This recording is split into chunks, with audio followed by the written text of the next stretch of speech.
தாவேகா தலைவர் விஜய் நடித்துள்ள ஜனநாயகன் பட விவகாரத்தில் தனி நீதிபதி உத்தரவை உயர்நீதிமன்றம் ரத்து செய்து விட்டதால் சட்டப்பேரவை தேர்தலுக்குள் படம் வெளியாகுமா என கேள்வி எழுந்திருக்கு. விஜய் நடித்த ஜனநாயகன் படத்திற்கு தணிக்கை சான்று வழங்கப்படாததால் பொங்கலுக்கு வெளியாகல.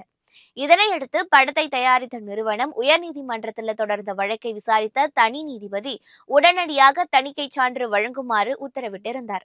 இந்த உத்தரவை எதிர்த்து சென்சார் போர்டு சார்பில் தாக்கல் செய்யப்பட்ட மேல்முறையீட்டு வழக்கை விசாரித்த தலைமை நீதிபதி அமர்வு தனி நீதிபதி உத்தரவு ரத்து செய்யப்படுவதாகவும் மீண்டும் இவ்வழக்கை தனி நீதிபதி விசாரிக்குமாறும் உத்தரவிட்டிருக்கு.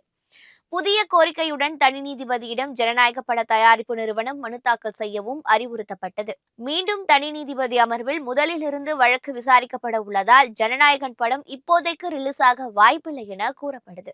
விஜய் தற்போது அரசியல் களத்திற்குள் நுழைந்திருப்பதால் வரும் சட்டமன்ற தேர்தலை மனதில் கொண்டே இந்த திரைப்படம் எடுக்கப்பட்டது. ஆனால் படத்திற்கான தீர்ப்பு வெளியாவதற்கு முன்பே சட்டப்பேரவை தேர்தல் முடிந்துவிடும் என பரவலாக பேசப்படுது.